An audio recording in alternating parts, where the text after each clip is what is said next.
Hey internet, so you may have seen my previous video that I just posted. I did a little journal with me for my little like Animal Crossing A5 rings. I'm using a filofax clipbook. It's really cool.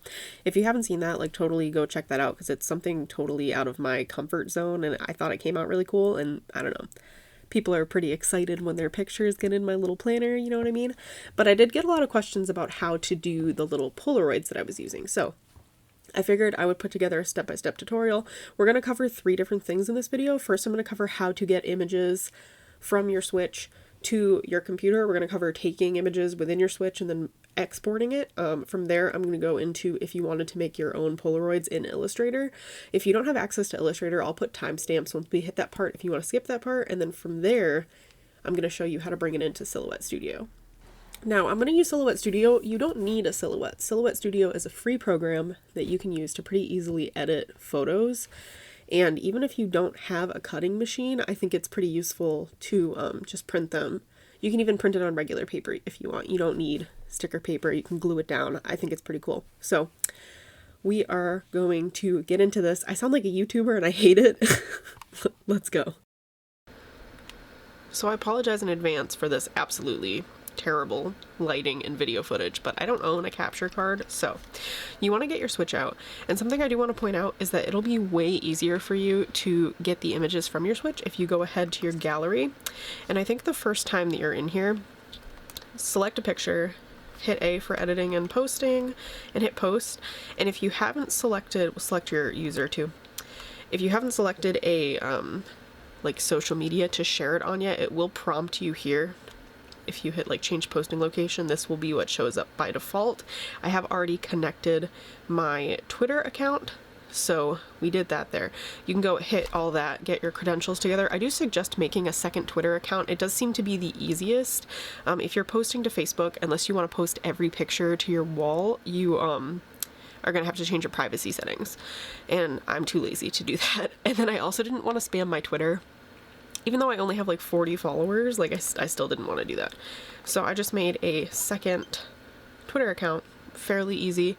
I use Firefox on my regular computer to access it because I don't want to log in and out of 2 Twitter accounts, but you know. So just use the second browser and you can keep it up and download all your photos from there. It posts really easily and really quickly. So as far as taking actual photos, let me turn down the volume, if you will. As far as taking actual photos, it's really easy in game.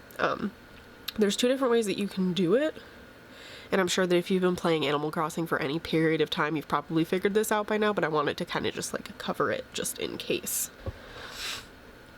Okay, super simple. 2 ways to take a picture.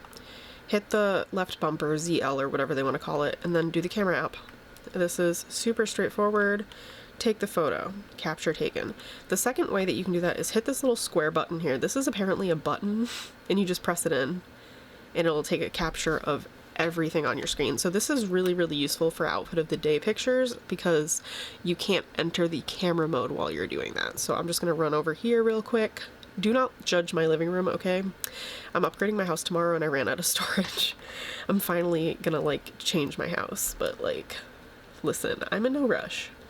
Nintendo, like, takes about 8 years per game, so I have no intention of finishing this game in 1 week. Okay, so I added socks just because. Hit the plus, and then just hit that little square button, and then you've taken a outfit of the day picture. So now you have your outfit of the day picture. Hit the home button. You can do this while the game is still running. Go over to the album, see the cute little picture I've taken, go to editing and posting, post it. You can also post batch to select more than 1 picture at once. Alright, apparently that's where I stopped recording for some reason that I don't understand, but you literally just hit post to Twitter. And then it posts to Twitter. Look, it's a whole Twitter feed full of stuff that I've posted and also Twitter ads because this is Twitter. So from there you can go on, you can save it to your computer, or you can just like copy it and paste it into Silhouette. That also works perfectly fine too. If you hold that square button too while you're playing, it does record the last 30 seconds of gameplay. Obviously you can't print a video, but it is pretty cool for sharing on Twitter. I just wanted to throw that out there. I used that to record my town tune and I thought that was really cool because I have like a Tumblr that I made for Animal Crossing because I'm like 12, you know, so that was good. I got some notes because of that, just, you know, internet clout, the usual. So now we are going to jump to the Illustrator tutorial part of the video. I'm going to put a timestamp here of where to skip to if you're interested in skipping. If not, these are like super simple, really easy, kind of like basic steps on how to just do some cool stuff in Illustrator that is cool for journaling. Okay, so I am an Illustrator. I think I use CC 2020, but it should be pretty similar for everything. So I just drew a rectangle, and then I went to Object, Path, Offset Path. I picked a negative offset, made sure to turn preview on to make sure the border looked good to me, and then applied when it seemed right. I'm just doing whatever size rectangle right now, basically. So then from there I went to Pathfinder tool and used that like exclude thing to join them so that there's a big circle in the middle, and as you can see I filled it with a purple color to kind of illustrate how now it's like one frame shape instead of two rectangles. From there I drew another rectangle that I'm going to do as like kind of the Scotch tape or whatever. I'm drawing 5 points kind of like haphazardly on either edge of the thing, and then from there I'm going into the point selection tool, picking every other point and moving them in to create kind of those like jagged edges. You don't want them to be perfectly symmetrical because this is a Scotch tape type look, so you don't want them to be perfect. After that, you're going to want to make sure that the tape is filled with whatever fill color you want. I chose white for this example. Then you want to go into the appearance panel, make sure that you've selected the fill section and not the stroke, and then change the opacity to something like 50%. That creates that kind of like see-through effect that you're going for. And you can totally fill it with another solid color or even like a pattern if you wanted to. That's just a little more complicated. So from there, I just rotated it and moved it over into a corner, and then I copied it, moved it over into the opposite corner, and I kind of flipped it so that it wasn't like perfectly symmetrical and the angles weren't exactly the same, so that it does kind of look like someone like taped it down. From there, that's all you need for the frame. I always personally save it as an Illustrator AI file first, just in case I want to go and edit it again in the future, so I'm doing that now. And then after that I'm going to File, Export As. That's my personal way of doing it. I know you can use export like regular, but I just save it as PNG. I make sure that it's 300 DPI and I export as PNG to the same folder. Alright, now we're in Silhouette Studio. I have pulled up the previously exported image. I had some other frames in there that I'm including, and I'm going to show you how to go about using them in Silhouette Studio and adding your screenshots from Animal Crossing. So I'm going to the Trace tool, I'm drawing a box around all the shapes that I want to trace, and I'm moving the threshold all the way over and the scale all the way down. Then from there I'm going to hit Trace and Detach, and that's going to give you all of the distinct images. Once the images have been traced, what I like to do is kind of just click in like a white space that used to exist, delete whatever was over there, and then move all the images out into like a little corner by itself. You'll see why I'm doing that in a second. What I'm doing kind of depends on the images themselves, but I'm just going to go ahead and select the entire space and delete any artifacts. Sometimes if there's a corner of an image, it might not get included in that like big white space you delete, so I just make sure to do that. Now I'm dragging in one of the wider than it is tall images so that I can bring in this outfit of the day photo from my Twitter account. I'm literally just copying and pasting it straight from Twitter so that I don't even have to save it to my computer if I don't want to.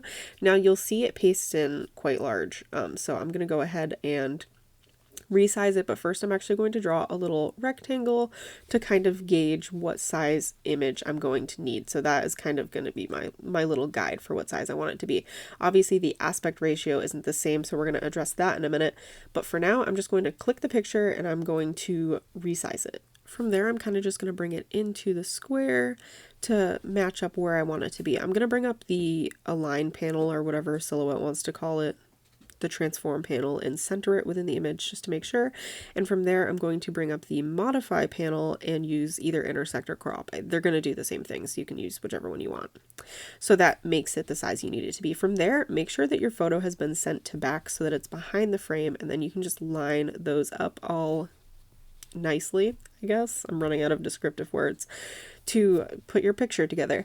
From here, if you're not using a cutting machine, this is like all you need. You want to just confirm that the sizes on the paper are what the sizes that you want. If they're not, just scale them whichever way you want and you're good. You can print them, you can fussy cut them. I don't fussy cut, however, so we're going to the offset panel, we're selecting the frame, and we're choosing our offset. I personally like 0.025. That's just how I do it, but that's how you get your little cut lines going for your stickers. I'm not doing a whole silhouette tutorial right now, because if you do already own Silhouette Studio and a cutting machine, you probably know how to cut stickers. But I'm just adding the registration marks, and you know, obviously if you're going to waste a sheet of sticker paper, you might as well fill it out with the rest of the photos that you want. So you go ahead, use the different frames, get a little mix together, get ready to go, hit your send settings, and make sure that your line setting is on the correct sticker paper, or else you'll be stuck with sticker die cuts. Unless that's what you want, like, go for it, I guess. So that's it. That's literally all it takes to make these cute little Polaroid things. I am going to include the image file for all of these Polaroids in the description below. If you do have access to Illustrator or another similar vector-based program, I would totally recommend giving it a shot, trying to make it, because you can color code it to your heart's content. I know that I'm always going after those like little pastel colors, and they're not everyone's jam, so that's kind of the benefit of being able to do this yourself. But like I said, even if you don't have a cutting machine, this is something that's relatively easy to do. I mean, it's a rectangle with 2 rectangles attached to it. It's not that hard to fussy cut, and that's even coming from me. Like, you can't pay me to fussy cut most things. So hopefully this has been useful to some of you. If anyone else has any questions about other Animal Crossing or Illustrator related things, feel free to leave a comment below. And other than that, you know, hopefully this was helpful to you. If you make a journal out of this, I would love to see it. Like, tag me on Instagram. And now I'm really sounding like a YouTuber, so I'm gonna stop talking now. That's it. Later.